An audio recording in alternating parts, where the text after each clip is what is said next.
News 24 এর দুপুরের সংবাদে আপনাকে স্বাগতম। শুরুতেই জানিয়ে দেব সংবাদ শিরোনাম, পরে থাকবে বিস্তারিত। প্রথমেই জানাবো কঠোর লকডাউন বাস্তবায়নে সরকার যেসব পদক্ষেপ নিচ্ছে। এরপরে রয়েছে সরকার পাকিস্তানি বাহিনীর মতোই জনগণের অধিকার খর্ব করছে মন্তব্য মির্জা ফখরুলের। জানাবো শাটডাউনের খবরে শিমুলিয়া বাংলাবাজার নৌরুটে যাত্রীদের চাপ। এছাড়া রয়েছে শাটডাউনের আগে মানুষের খাবার নিশ্চিত করুন বললেন মাহমুদুর রহমান মান্না। এবং সবশেষে জানাবো মা বাবা বৃদ্ধাশ্রমে রাস্তায় আপনার লাশ, এমন উন্নয়ন চাই না মন্তব্য হাসান মাহমুদের। পুরো খবর পেতে ভিডিওটি শেষ পর্যন্ত দেখুন। সর্বশেষ সংবাদ পেতে চ্যানেলটি সাবস্ক্রাইব করুন। এবার বিস্তারিত। কঠোর লকডাউন বাস্তবায়নে সরকার যেসব পদক্ষেপ নিচ্ছে। মহামারী করোনা ভাইরাসের সংক্রমণ বাড়ছে উদ্বেগজনকভাবে। এ পরিস্থিতিতে আগামী সোমবার থেকে পরবর্তী নির্দেশ না দেয়া পর্যন্ত সারা দেশে কঠোর লকডাউন ঘোষণা করেছে সরকার। তবে এবারে লকডাউন বাস্তবায়নে মাঠে থাকবে সেনাবাহিনী, পুলিশ ও বিজিবি। শুক্রবার রাতে জনপ্রশাসন প্রতিমন্ত্রী ফরহাদ হোসেনের তথ্য জানান। তিনি বলেন, কালকে আমরা এ বিষয়ে প্রজ্ঞাপন দেব। 28 জুন থেকে কঠোর বিধিনিষেধ থাকবে, পরে প্রয়োজনে আরো বাড়ানো হবে। এটা যাতে সবাই কঠোরভাবে প্রতিপালন করে সেজন্য বেশ কড়াকড়ি থাকবে। সেজন্য পুলিশ থাকবে, বিজিবি থাকবে, সেনাবাহিনী মোতায়েন থাকবে। প্রতিমন্ত্রী বলেন, মানুষ অপ্রয়োজনে বাইরে আসবে না, অফিস বন্ধ থাকবে। 30 জুন বাজেট পাশের বিষয় আছে, এ সংক্রান্ত যে কার্যক্রম আছে এনবিআর রিলেটেড, হিসেব রিলেটেড কাজটুকু করার জন্য স্বল্প পরিসরে অফিস খোলা থাকবে, এছাড়া সব বন্ধ থাকবে। ফরহাদ হোসেন বলেন, জরুরি সেবা দেওয়ার কাজে ব্যবহৃত যানবাহন ছাড়া সব ধরনের যানবাহন বন্ধ থাকবে। সাংবাদিকদের গাড়ি ও ইন্টারনেট সেবা দেওয়ার কাজে ব্যবহৃত যানবাহনও চলবে। সরকার পাকিস্তানি বাহিনীর মতোই জনগণের অধিকার খর্ব করেছে মন্তব্য মির্জা ফখরুলের। বর্তমান সরকার পাকিস্তানি বাহিনীর মতোই জনগণের অধিকারগুলো খর্ব করছে বলে অভিযোগ করেছেন বিএনপির মহাসচিব মির্জা ফখরুল ইসলাম আলমগীর। শুক্রবার রাতে এক ভার্চুয়াল আলোচনা সভায় বিএনপি মহাসচিব এ অভিযোগ করেন। তিনি বলেন, আজকে যারা ক্ষমতায় বসে আছে জোর করে ক্ষমতা দখল করে পাকিস্তানি হানাদার বাহিনীর মতোই মানুষের অধিকারগুলোকে খর্ব করছে। স্বাধীনতা যুদ্ধের চেতনা ছিল গণতান্ত্রিক রাষ্ট্র ব্যবস্থা প্রতিষ্ঠা, কিন্তু তা ধ্বংস করে দিয়ে মানুষের আশা আকাঙ্ক্ষাকে ভুলুণ্ঠিত করে একদলীয় শাসন ব্যবস্থা প্রতিষ্ঠা করার জন্য তারা আজকে মানুষের উপর অত্যাচার, জুলুম, নির্যাতন চালিয়ে যাচ্ছে। তিনি বলেন, আমরা দৃঢ়তার সাথে বলতে চাই, বিএনপি সবসময় স্বাধীনতার পক্ষের শক্তি। রণাঙ্গনে যারা যুদ্ধ করেছে তাদের সংগঠিত দল। 1971 সালে স্বাধীনতা যুদ্ধে যে আশা আকাঙ্ক্ষা নিয়ে এদেশের মানুষ স্বাধীনতা চেয়েছিল, যুদ্ধ করেছিল, সেই গণতন্ত্রকে প্রতিষ্ঠা করবার জন্য বিএনপি সংগ্রাম করছে, লড়াই করছে।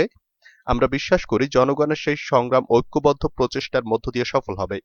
বেগম খালেদা জিয়া মুক্তি পাবেন এবং গণতন্ত্র মুক্তি পাবে।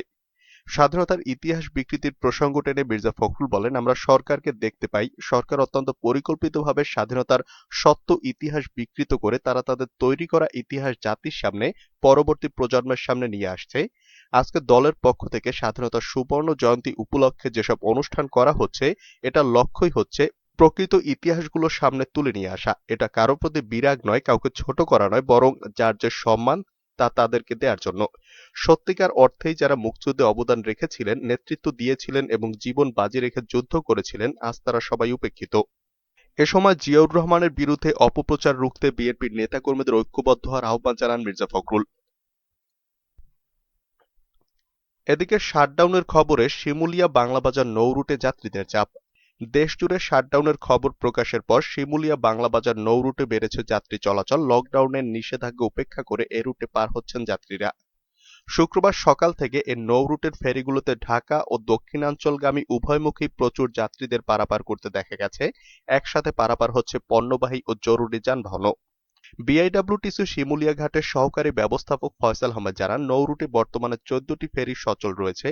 লকডাউনের নিয়ম অনুযায়ী লকডাউনের আওতামুক্ত গাড়ি পারাপারের কথা থাকলেও প্রচুর যাত্রী ঘাটে আসছে। বিআইডব্লিউটিসি সুপারভাইজার শাহাবুদ্দিন জানান, যাত্রীদের জন্য চাপ বেড়েছে। শিমুলিয়া ঘাটে পারাপারের অপেক্ষা শতাধিক বড় গাড়ি রয়েছে। সকাল থেকে সন্ধ্যা 6টা পর্যন্ত 4 শতাধিক গাড়ি পার করা হয়েছে। মুন্সিগঞ্জ সদরের ট্রাফিক পুলিশের ইনচার্জ বজলুর রহমান জানান, আরো কয়েকটি চেকপোস্ট বাড়ানো হয়েছে। সিএনজি, মোটরসাইকেল, ব্যাটারি চালিত অটোরিকশা শহরের মধ্যে চলাচলে চেকপোস্টের মাধ্যমে বাধা দেওয়া হচ্ছে। কিছু অটোরিকশা আটক করা হয়েছে। উপজেলার সাথে যোগাযোগের মোড়ে মোড়ে চেকপোস্ট বসিয়ে বন্ধ করে দেওয়া হয়েছে। শিমুলিয়া, বাংলাবাজার, নারায়ণগঞ্জ সাথে মুন্সিগঞ্জের লঞ্চ চলাচল প্রথম দিন থেকে বন্ধ রয়েছে। শাটডাউনের আগে মানুষের খাবার নিশ্চিত করুন, বললেন মাহমুদুর রহমান মান্না। নাগরিকদের ৬ মাসের খাবার নিশ্চিত করে শাটডাউন দেওয়ার পরিকল্পনা করতে হবে বলে মন্তব্য করেছেন নাগরিক ঐক্যের আহ্বায়ক মাহমুদুর রহমান মান্না। তিনি বলেছেন, লকডাউন শেষে সরকার এখন আবার শাটডাউনের নামে নতুন খেলা শুরু করেছে। জনগণকে অন্ধকারে রাখার ষড়যন্ত্র করছে সরকার। অথচ দেশের ৬ কোটি মানুষের কর্মসংস্থান নেই, তাই আগে মানুষের ৬ মাসের খাবার নিশ্চিত করেই শাটডাউন দেওয়ার পরিকল্পনা করতে হবে। শুক্রবার জাতীয় প্রেস ক্লাবে সোনার বাংলা পার্টি আয়োজিত আলোচনা সভায় তিনি এসব কথা বলেন। সংগঠনটির প্রতিষ্ঠাতা সভাপতি মিরাজুল ইসলাম আব্বাসীর ১২তম মৃত্যুবার্ষিকী উপলক্ষে ভোটাধিকার ও রাজনৈতিক দলভিত্তিক আনুপাতিক প্রতিনিধিত্বের সরকার গঠন শীর্ষক এ সভার আয়োজন করা হয়। মান্না বলেন, আওয়ামী লীগ আর জনগণের ভোটাধিকার একসঙ্গে চলে না। যতবার গণতন্ত্র হোঁচট খেয়েছে তার জন্য আওয়ামী লীগই দায়ী। তারা বারবার জনগণের বিরুদ্ধে অবস্থান নিয়েছে। আওয়ামী লীগ ক্ষমতায় থাকলে কোনো ভোট হবে না। একাদশ জাতীয় সংসদ নির্বাচনের ভোট আগের রাতে হয়েছে। এই সরকার ক্ষমতায় থাকলে ২০২৩ সালের ভোট হবে ২ রাত আগে। আগে থেকেই সবকিছু ঠিক করা থাকবে। তিনি বলেন, বর্তমান সরকার অমানবিক ও জনবিরোধী। এই সরকারের অধীনে কোনো নিরপেক্ষ ও সুষ্ঠু নির্বাচন হতে পারে বলে জনগণ বিশ্বাস করে না। জনগণের প্রতি সরকারের ন্যূনতম দয়ামায়া নেই। দেশের জনগণ ধ্বংস হয়ে যাক, তাতে তাদের কিছু যায় আসে না। যে কোনো মূল্যে সরকার তার অবৈধ ক্ষমতাকে দীর্ঘায়িত করতে চায়। মান্না বলেন, সরকার টিকা নিয়ে বড় বড় কথা বলছে, অথচ সরকারের হাতে টিকা নেই। যখন চীন ও রাশিয়া বাংলাদেশে করোনার টিকার পরীক্ষা চালাতে চাইল, তখন সরকার তাতে রাজি হলো না। সরকার কিসের জন্য রাজি হয়নি তা সবাই জানে।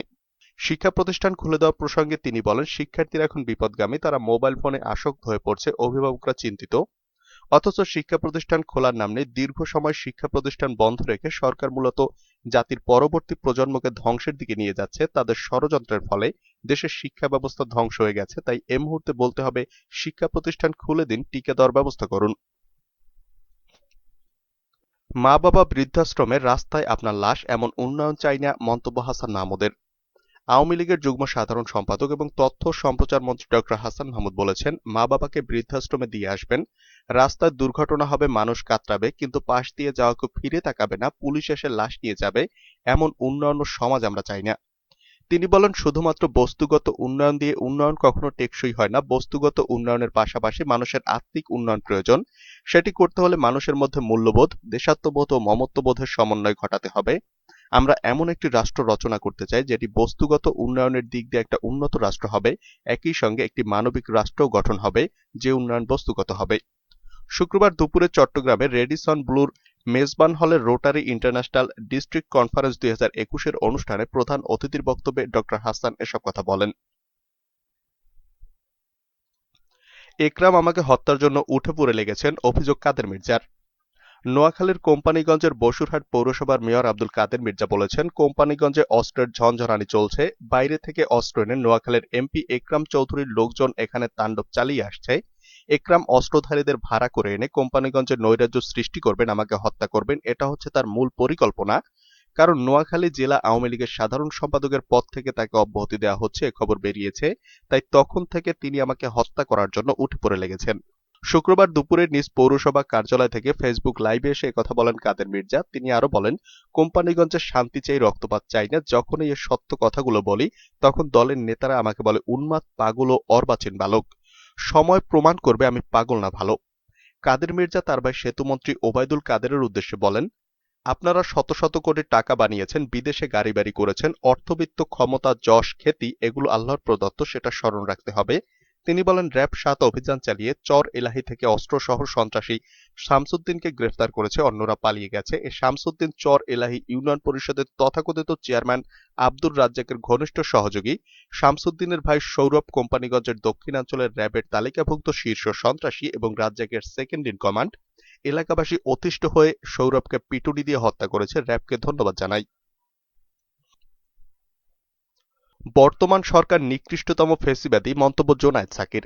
আওয়ামী লীগের নেতৃত্বাধীন বর্তমান সরকারকে দেশের ইতিহাসে নিকৃষ্টতম ফ্যাসিবাদী ও কর্তৃত্ববাদী সরকার বলে আখ্যায়িত করেছেন গণসংহতি আন্দোলনের প্রধান সমন্বয়কারী জোনায়েদ সাকির। তিনি বলেন, ফ্যাসিস্ট কায়দায় রাষ্ট্রযন্ত্রকে ব্যবহার করে জনগণের উপর অত্যাচার চালিয়ে এই সরকার ক্ষমতায় আছে। শুক্রবার বিকেলে রাজধানীর শাহবাগে জাতীয় জাদুঘরের সামনে এক সমাবেশে জোনায়েদ সাকি এসব কথা বলেন। দেশে গুম, খুন, হত্যা, ধর্ষণ বন্ধ করা, বিকল্প কর্মসংস্থান না করে ব্যাটারি চালিত রিকশা ভ্যান বন্ধ না করা, জনজীবন রক্ষায় দ্রুততম সময়ে সবার টিকা নিশ্চিত করা, ভোটাধিকার সহ জনগণের গণতান্ত্রিক অধিকার রক্ষার দাবিতে গণসংহতি আন্দোলনের ঢাকা মহানগর শাখা এই সমাবেশের আয়োজন করে। তাণ্ডবের দায় স্বীকার করলেন মাওলানা বরকতুল্লাহ। ব্রাহ্মণবাড়িয়ায় সাম্প্রতিক হেফাজত ইসলামের তাণ্ডবের ঘটনায় কওমি ছাত্র কল্যাণ ঐক্য পরিষদ নেতা মাওলানা বরকতুল্লাহ ইমরান নিজের দায় স্বীকার করে আদালতে জবানবন্দি দিয়েছেন বলে জানিয়েছে পুলিশ। শুক্রবার বিকালে তিনি ব্রাহ্মণবাড়িয়ার জ্যেষ্ঠ বিচারক হাকিম জাহিদ হোসেনের আদালতে ১৬৪ ধারায় জবানবন্দি দিয়েছেন। মাওলানা বরকতুল্লাহ ইমরান ব্রাহ্মণবাড়িয়া জেলা সদরের ভাদুঘর জামিয়া সিরাজিয়া দারুল উলুম মাদ্রাসা কওমি ছাত্র কল্যাণ ঐক্য পরিষদের সাধারণ সম্পাদক এবং ভাদুঘর দক্ষিণপাড়া এলাকার মৃত মাওলানা ইমরান হোসেনের ছেলে। ব্রাহ্মণবাড়িয়ার অতিরিক্ত পুলিশ সুপার মোজাম্মেল হোসেন রেজা বলেন, গত ২৬ থেকে ২৮ মার্চ পর্যন্ত ব্রাহ্মণবাড়িয়ার ঘটনায় হেফাজতের তাণ্ডবের বরকতুল্লাহর সংশ্লিষ্টতা পাওয়া গেছে। গত বৃহস্পতিবার সন্ধ্যায় তাকে ভাদুঘর এলাকা থেকে গ্রেফতার করা হয়। পরে শুক্রবার দুপুরে বরকতুল্লাহকে আদালতে হাজির করা হলে তিনি স্বীকারোক্তিমূলক জবানবন্দি দেন।